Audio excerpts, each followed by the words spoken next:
Noah, I'm not afraid of death. I'm only afraid of living without being able to stand up for myself. A 71-year-old man told me that on my very first visit, and that quote changed the way I look at aging and the way I help patients regain their lost power. I am Dr. Noah Jupe, a London-based physiotherapist who has spent over 20 years helping people over 60 regain strength and confidence in their movements. Throughout my years in the profession, I have met countless people just like Mr. George Whitmore. The 73-year-old man once thought that just walking every day was enough to keep his body healthy. But then one day, he realized he could not stand up from a chair without using his hands to support himself. George came to see me one damp autumn afternoon. He smiled and said, "I tried the sit-stand exercise you showed me, but I still seem a little off balance." I nodded. "It's okay, George. The important thing is that you started. Today, we'll fine-tune each movement." I told him to stand in front of the wooden chair in the room. Place your feet parallel, shoulder-width apart. When you sit down, push your hips back as if there were a string pulling your hips back. Don't let your knees go past your toes. He did so, wobbling a little at first, but I placed my hands lightly on his shoulders to steady him. "That's good. Now imagine you're pushing all your weight into your heels, and then stand up using the force from your buttocks and thighs, not your back." After a few times, he began to feel the difference. "I can feel my thighs working," he said, breathing evenly. I smiled. "Exactly. The chair squat not only does it help you stand up easier, it also activates your gluteus maximus, a muscle group that acts as the foundation for your entire body. When this muscle is weak, you are more likely to have back pain, your knees take more load, and your gait becomes unstable. I explained that this gentle squat also increases blood flow to the hips and knees, improves joint flexibility, and reduces the risk of falls, which medical experts say is the leading cause of fractures in older adults. "Every time you stand up," I said, "your body is learning to regain control, something most of us lose over the years." After a few rounds, I told him to rest, then pointed to the wall near the window. "Now for the second song, wall push-up. This is the gentlest way to work your chest, shoulders, and arms." George laughed. "I remember the last time I did a push-up was when I was 40, I replied. "So today we just need the 60-plus version." I told him to stand an arm's length away from the wall, placing his hands on the wall at shoulder level, palms flat, fingers spread. Inhale as you lower yourself, elbows slightly bent outward, then exhale as you push yourself back up. Keep your back straight, don't round your neck or sag your waist. He did it slowly, his face slightly tense, but he kept his breathing steady. "Good," I said. "Every time you push, your chest, shoulders, and arms are working together to support your upper body.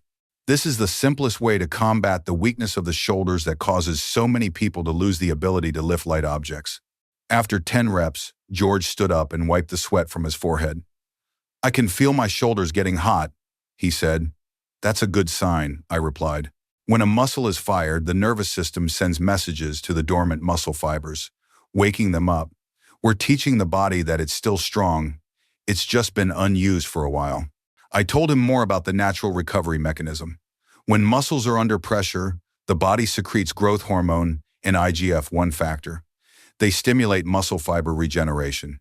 No need for drugs, just exercise properly, the body will do the rest. George looked at me, his eyes surprised. "Is everything really that simple?" I nodded. "Yes, but the hardest part is perseverance." Before we ended that day, I told him, "Do these 2 exercises alternately every day, 3 sets of 10 reps each. And most importantly, feel your body. If it hurts, stop. If it warms up, it means the muscles are coming back to life." George shook my hand, his grip firmer than it had been the week before. "I'm starting to think I might actually be able to ditch that stick," he said, half joking. I smiled. "It'll be sooner or later, George. The body responds when you treat it right." As he left the room, I stood looking out the window where the weak sunlight streamed in. There, in the gray, damp city of London, I realized that every time someone chose to stand up, they were not just exercising their muscles, but also regaining their confidence in themselves. If you're watching this and want to join me in reclaiming your lost power, please follow, comment, and subscribe. And if you're really ready to get started, leave comment #. That way I know you've decided to give your body a new chance at living healthier every day. One morning in early spring, the London sky was a rare, clear blue, and the soft sunlight reflected off the windows of my clinic. George walked in, his gait straighter, his face radiant. "I've been doing the exercises you've shown me every day, Noah," he said with a smile. "My wife says I look 10 years younger." I smiled back. "So today we're going to complete this journey with the final exercise, one that will help you maintain everything you've built: strength, flexibility, and balance." And we started, my son. I led him to the empty space in the middle of the room, spread out the familiar carpet, and said, "This song is called Standing March, also known as the knee raise in place. It sounds simple, but this is what I call the biological age test. It tells you how flexible and stable your body is." I stood in front of him and demonstrated. "Stand up straight, take a deep breath, lift one knee up to hip level, then lower it slowly. Then switch legs. With each step, keep your back straight, eyes looking forward, and your abs tight." George started to do it, wobbling a little at first. I held up my hand to support him. "Don't worry, everyone does it the first few times. The important thing is to keep your breathing steady. This exercise improves brain-body coordination," I explained. "When you lift your leg, the muscles in your abdomen, hips, thighs, and ankles work together to maintain balance. Every time you sway slightly, your brain is sending signals to your muscles to adjust. This is the most natural way to restore balance reflexes, a key factor in preventing falls." George nodded, took a deep breath, and continued. His steps became more sure. "I feel like my body is listening to me more," he said. I smiled. "Exactly, George. When the body and mind work together, that's when age becomes no longer a limit." In the end shows. After a few minutes, I had him try a more advanced version, raising his knees and rotating his wrists slightly, as if he were walking in place. "I feel like I'm marching," he laughed. "And that's the spirit we need," I replied. "Each step is a declaration that you're still moving forward." I told him about a former patient, Evelyn, 75, who had to use a walker after falling in the kitchen. After 6 weeks of training standing marchand previous lessons, she was able to go to the supermarket without help. When she walked into the clinic for the last time, I said, she smiled and said, "Noah, I don't need this cane anymore." It was a moment I will never forget. George stood still, breathing evenly, his eyes distant but determined. "I know how it feels," he said slowly. "I don't just want to be stronger, I want to live independently." I nodded. That's the real goal. Strength isn't just muscle, it's the ability to do the things you love without help. I continued.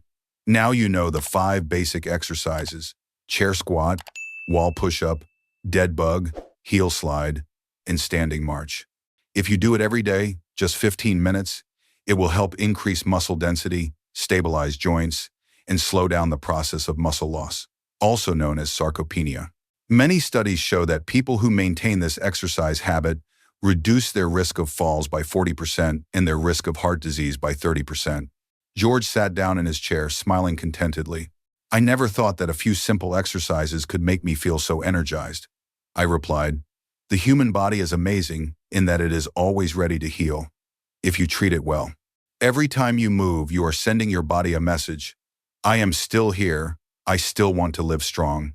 Thanks for making it, Minar. In by it." As he prepared to leave, I stood watching him. The late morning sunlight shone on his gray coat, reflecting off the polished wooden floor. I knew that from this day forward, he would no longer be the man who feared losing his balance, but the man who lived fully in each step. George returned to my clinic with a brighter look in his eyes than usual. "I walk more than 2 miles every morning," he said, "but my legs are weak these days, and I have trouble climbing the stairs." I smiled slightly. "George, walking is great for your heart, but it doesn't prevent muscle loss." He frowned. "Muscle loss? I exercise every day." I nodded. "Yes, but you're only building endurance, not strength. And without building strength, your body will gradually lose its ability to fight what medical experts call sarcopenia, muscle atrophy, due to aging." I led him to the mat. "The human body is a smart machine," I said. "When we apply the right amount of pressure to a muscle, little cells called satellite cells will be activated. They help regenerate and thicken muscle fibers, making us stronger. But if muscles are not awakened regularly, they will fall asleep. George looked at me curiously, as if he had discovered a secret. I told him about a study in Tokyo that found that people over 65 who did just 2 10-minute sessions of light resistance training a day could increase their muscle mass by 8% in 6 weeks. The important thing, I said, is not how long you do it, but that you work the right muscles to counteract the decline. I pointed to a pair of small rubber dumbbells in the corner of the room. We don't need a gym, I said. Just 2 simple exercises at home will do. Chair squat and wall push-up. One exercises the lower body, glutes, thighs, knees. The other activates the upper body, shoulders, chest, and back. George laughed. Push-ups? I haven't been able to do that since I was a mechanical engineer, I reassured him. I'm not talking military style, just lean against the wall. As I showed him how to sit down and stand up properly, he trembled slightly, but gradually became more steady. I explained, every time you stand up, hundreds of muscle fibers in your hips and thighs are activated. They send out mechanical signals, called mechanotransduction, to the brain saying, keep this strength, and that's how we prevent muscle atrophy. After a few repetitions, George sighed and said, I feel like my legs are waking up. I nodded. That's exactly what I want. Your body still has potential. It's just waiting to remember how to work. Venoming one is helping for the reveling and from anywhere.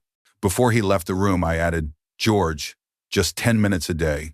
If you keep it up, in 6 weeks, you won't need that cane anymore. He smiled, half believing. If that's true, I'll buy you a cup of tea. I replied. I like Earl Grey, mind you. Watching his figure disappear into the rainy street, I knew I was about to witness a change not only in his body, but also in his beliefs about aging. George returned, walking with a bit more steadiness. I've been working out like you told me to, Noah, he said as he set his jacket down on the chair. Every morning, I do sit-ups and wall push-ups. But there are times when I feel off balance when I turn around quickly. I smiled. That's perfectly normal, George. Balance comes not just from the legs, but from the core, the muscles around the abdomen, hips, and lower back. Today we're going to get them working again. Lover Brady. I spread the exercise mat on the floor and invited him to lie down. Let's start with the exercise. Dead bug, I said. He laughed. That sounds a little weird, I replied. Yes, but it works better than you think.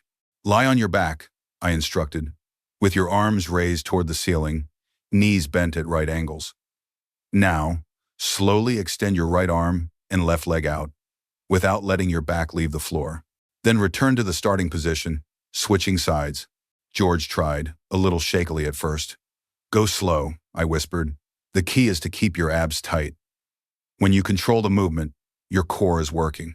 After a few times, he began to feel a gentle stretch in his abdomen and hips.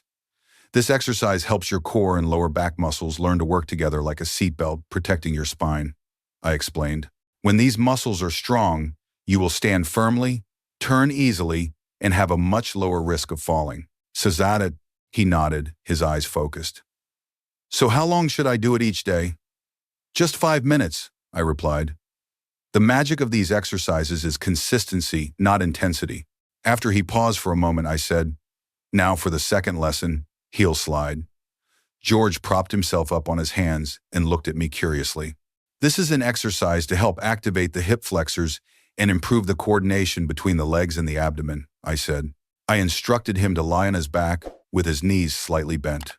Now, keep one leg fixed and slowly slide the other leg out, touch the floor, and then pull it back. Don't let your back arch. Keep your abdominal muscles tight. George did it slowly, his forehead slightly furrowed. Good, I said. Slow is right. Every time you keep your back on the floor, your abs are controlling the entire movement of your legs. This is what keeps you balanced when you walk or when you slide lightly on slippery ground. After a few times, he sighed with relief. I feel my stomach getting hot. I laughed. That's a great sign. Many people think exercise has to be heavy to be effective, but actually, controlling each movement is the real strength building. In other words, stall and percep, I further explained. According to research from Oxford University, core control exercises like dead bug and heel slide improve spinal stability by up to 30% in just 4 weeks. That means less back pain, better balance, and restored reflexes when instability occurs. George sat up and took a deep breath. I never thought small movements like this could be so tiring, he said. I nodded. That's because you're forcing your body to relearn coordination, something we often lose after years of inactivity. As he stood up, I showed him how to incorporate the two exercises into his daily routine.